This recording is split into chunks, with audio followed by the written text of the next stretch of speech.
जहाँ भी हम जुगाड़ कर सकते हैं, जीत सकते हैं। उत्तर भारतीय का वोटिंग ज्यादा है साहब। महाराष्ट्र बोरीकर साहब, बम्बई, पालघर, ठाणे, कल्याण, कड़वा, उत्तर भारतीय बिहारी लोगों का वोटिंग ज्यादा है। इन लोगों को सही जगह जब प्लानिंग किया, उसके 10-12 एमएलए वो उत्तर भारतीय बन सकते हैं, 10-12। और आपके 15 एमएलए भी दुबे जीत गए, उपाध्याय जीत गए, तो बार्गेनिंग पावर आपकी बन जाएगी। और आपका भी चीफ मिनिस्टर राष्ट्रीय समाज पार्टी डिक्लेयर करेगा। उत्तर भारतीय क्या करेगा? छोड़ो महाराष्ट्र के बाद, मैं दावे के साथ बताना चाहता हूँ। आगामी महाराष्ट्र विधानसभा चुनाव के मद्देनजर राष्ट्रीय समाज पक्ष ने मुंबई महानगर पालघर, कल्याण, कोकण विभाग व आसपास के बड़े वोट बैंक उत्तर भारतीय समुदाय को अपनी पार्टी की ओर खींचने की कवायद शुरू कर दी है। इसी सिलसिले में रासप की नवगठित सेल उत्तर भारतीय मोर्चा मुंबई के अध्यक्ष पद पर युवा सुशील कुमार परिदा को नियुक्त किया गया और अंधेरी सिम्फनी हॉल में भव्य उत्तर भारतीय सम्मेलन का एक आयोजन किया गया। सम्मेलन को संबोधित करते हुए महादेव जानकर ने कहा कि यदि हमें सरकार बनाने का मौका मिला तो महाराष्ट्र का अगला मुख्यमंत्री उत्तर भारतीय समुदाय से ही होगा। निशा अरोरा जी पधारी हैं। निशा,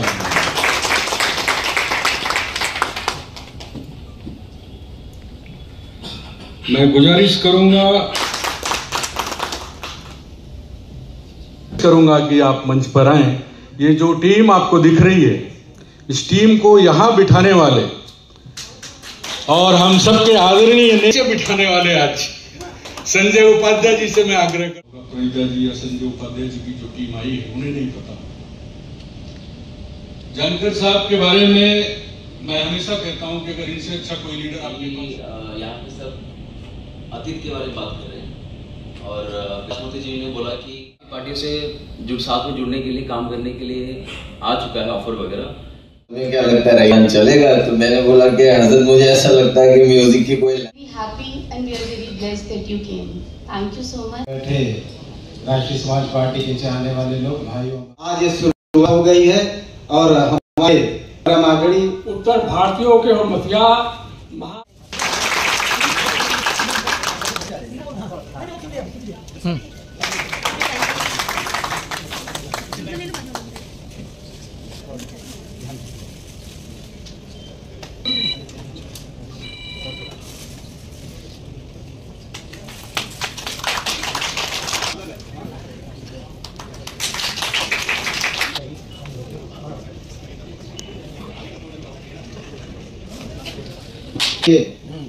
के इस कड़ी में एक मेरी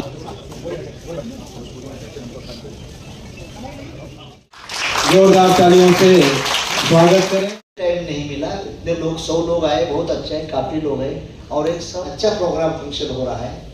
मैंने 10-10 लाख की रैली भी किया है और 10 लोगों के साथ भी मैंने टाइम दे दिया है।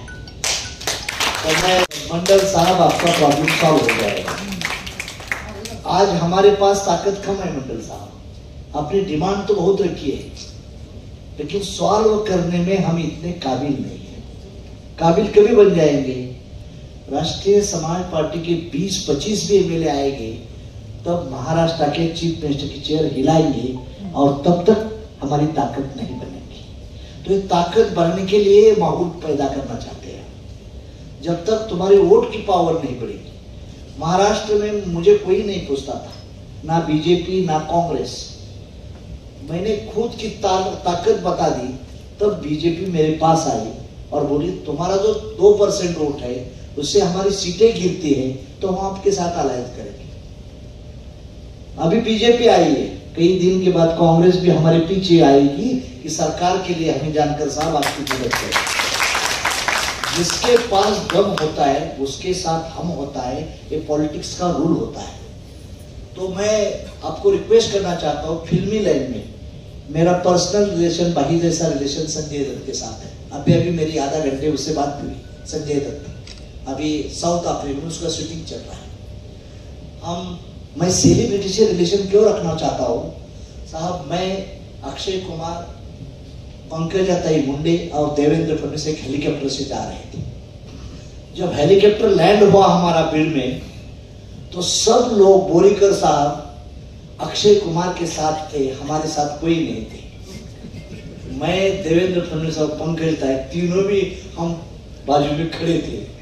हमारे साथ कोई हाथ भी करने के लिए नहीं आया। मैंने देखा देवेंद्र फडणवीस, अरे हमने लीडर बनाए, हम हीरो बनते तो अच्छा होता। ये हो गया हमारी। मतलब मैं क्यों बताना चाहता हूँ, तो मेरा रिलेशन सेलिब्रिटी से बहुत से जमाने से है। प्रियंका चोपड़ा मेरे घर में आती है, मधु चोपड़ा, अक्षय कुमार, संजय दत्त मेरे पास खाना खाने के लिए आते हैं। मैं भी कभी कभी जाता हूँ। तो ये क्यों मैं बता रहा हूँ, मुझे ऐसा परिंदा नहीं मिल रहा था बोरीकर साहब रियली। लेकिन ये उपाध्याय का क्यों धन्यवाद देना चाहता हूँ। ये 3 दिन पहले एक मॉडल एक्टर लेके आए थे और ये सुशील आया था। तब ने मुझे बोला कि ये अच्छा लड़का है, उसके ऊपर हम छोड़ेंगे नहीं। मुझे टाइम नहीं था, मैं आपके घर भी मिलने के लिए आया था, वहां भी आया था, रात को टाइम निकल के उसके पास गया था, किसी को मालूम नहीं थी। खुद से मैं ट्रेन से आया था आपके पास भाग के। तो क्यों कि मुझे लगा कि मेरी लाइन अलग है बोरीकर साहब, ये आदमी तैयार हो जाएगा ना तो उड़ीसा का स्टेट मेरे हाथ कब्जे में आएगा। और मैं दिल से, मुझे चाहत है कि मूर्ति साहब मुझे चीफ मिनिस्टर नहीं बनना, मुझे प्राइम मिनिस्टर बनना है। लेकिन जब तक एक चीफ मिनिस्टर नहीं बनेंगे तब तक मैं प्राइम मिनिस्टर नहीं बनूंगा। समझ में आया? जब तक आप लोग एमएलए एमपी नहीं बनेंगे तब तक मैं कभी बनूंगा। मैंने बताया था, लेकिन मैंने सोच रखी है कि मैं जब तक जिंदा रहूंगा तब तक प्रधानमंत्री बन के एक दिन मर जाऊंगा और खुद के पैरों से बनूंगा, दूसरे से परेशान। खुद का रास्ता है, एक रास्ता अमित शाह का है, मोदी साहब का है, सीमेंट कंक्रीट का, और एक रास्ता राहुल गांधी और प्रियंका का है, वो डामरीकरण का है, और मेरा रास्ता खड़ीकरण का है। सिंपल है, उसके ऊपर गिट्टी के सिवा कुछ नहीं, मिट्टी है खाली। लेकिन मेरा रास्ता मैं बनाऊंगा और गिट्टी की जगह सीमेंट कंक्रीट आ जाएगा, वो दिल्ली तरफ पार्लियामेंट जाएगा। और मुझे इंटेलेक्चुअल लोग चाहिए, इंटेलेक्चुअल। आज अमेरिका रशिया में सबसे ज्यादा नोबेल क्यों मिलता है, इंडिया में हमें नोबेल नहीं मिलता, क्यों नहीं? हमारी एजुकेशन सिस्टम इज जीरो, हमारी एजुकेशन सिस्टम ठीक नहीं है। We are demander, I am not demander, we are a commander. भीख मांगने से हक नहीं मिलता, आपको हक मिलना है तो खुद के बजबूते में जाना चाहिए। इसलिए गुरु गोविंद सिंह का एक सिंबल अच्छा है, मेरे रूम में लिख के रखा है, रोजी रोटी कपड़ा और मकान तो कोई भी दे सकता है, लेकिन राजपाट कोई नहीं दे सकता। राजपाट लेना है तो नीच बन सके, राजपाट के सिवा कुछ नहीं बनता। शिवाजी महाराज के नाम क्यों ले रहे हमारे तिवारी? शिवाजी राजा था, इसलिए शिवाजी का नाम है। राजा का नाम लेते हैं, जो समाज का राजा पैदा होता है वो समाज ताजा होता है, और जो समाज में राजा नहीं होता वो समाज डिमांडर बनता है, भीख मांगू बनता है। तो हमें समाज को भीख मांगने वाला नहीं बनाना, देने वाला बनाना है। यही राष्ट्रीय समाज प्रदेश अध्यक्ष की चुना गया मीटिंग थी आज, और वह सक्सेस हुआ। हमारे सुशील कुमार परिदा को उत्तर भारतीय बम्बई का अध्यक्ष चुना गया। वो संजय उपाध्याय के नेतृत्व में ये प्रोग्राम हो गया था। ये चार पाँच दिन से वो लगातार उत्तर भारतीय को जोड़ने की कोशिश कर रहे थे, और इसका आज सेरेमनी था कि प्रेसिडेंशियल का सेरेमनी का आज का प्रोग्राम था। और मैं उसको धन्यवाद दिलाना चाहता हूँ सुशील कुमार परिदा को, कि ताकि उत्तर भारतीय के अंदर में हमारा पार्टी का संगठन, हमारी विचारधारा गली गली तक जाएगा और वो सक्सेस हो जाएगा, ऐसा मुझे भरोसा है। तो मैं उसको धन्यवाद दिलाना चाहता हूँ कि उत्तर भारतीय अध्यक्ष सुशील परिदा को बनने के बावजूद वो संजय कुमार उपाध्याय के नेतृत्व में, उसके मार्गदर्शन में काम करेगा, और बम्बई में उत्तर भारतीय के पास जाके राष्ट्रीय समाज पार्टी का खाता खुलाएंगे, ऐसा मुझे भरोसा है उसका। जैसे कि इलेक्शन आ रहा है, राष्ट्रीय समाज पक्ष अपने कौन से उम्मीदवार इलेक्शन में उतारेंगे और किस तरह का चुनाव का रूपरेखा होगा, उसके बारे में आपको? वो सब सीटें लड़ने की तैयारी कर रहे हैं। 288 की महाराष्ट्र में सभा असेंबली की, और बम्बई के आने वाली 36 सीटें हैं, उसके लिए तैयारी का ही प्रोग्राम है। हम जानकर जी, अगर बात करें, आपके बहुत सारे नए चेहरे आप यहाँ पे लाने वाले हैं, और चुनाव मेरे हिसाब से विधानसभा चुनाव में भी आप लड़ने वाले हैं। हाँ, तो क्या रणनीति आप बना रहे समाज पर, हाँ, गठबंधन को लेकर के, ये बताइए कुछ। अभी तो गठबंधन किसी के साथ नहीं, हम बलबूते पर चलने की कोशिश कर रहे हैं। और क्यों है कि अभी महायुति में बीजेपी, शिवसेना और अजित दादा एनसीपी, ये तीनों का चल रहा है, और महायुति में पवार साहब, उद्धव साहब और कांग्रेस का चल रहा है। ये दोनों दल के छोड़ के हम हमारे खुद के बलबूते पे तैयारी कर रहे हैं। सर, जैसा कि आरोप लगता है कि भाजपा ने आपके साथ में धोखा किया है, तो क्या वापस महाविकास आघाड़ी या फिर महायुति? नहीं, ऐसा कोई, बीजेपी ने मेरे साथ धोखा नहीं किया और कांग्रेस ने मुझे कभी मौका नहीं दिया। तो मैं मेरे खुद के पैरों से आना चाहता हूँ कि जिसके आरएसपी का वेट डालेगा उसका गवर्नमेंट बन जाएगा। वही मेरी क्वेश्चन है। जिस चौक में मेरी औकात पैदा करने की कोशिश करता हूँ वही चौक में मैं आगे जाने की कोशिश कर रहा हूँ। तो बीजेपी ने मुझे धोखा देने की प्रॉब्लम नहीं, जिसके साथ भाई भाई में झगड़ा होता है कभी, और कांग्रेस ने कभी मौका भी नहीं दिया ना।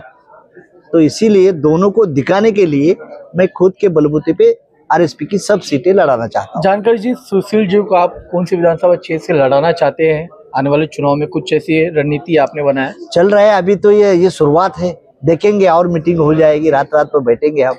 तो मैं सुशील जी के बारे में ज्यादा भरोसा, तो मैं उड़ीसा के बारे में सोच रहा हूँ।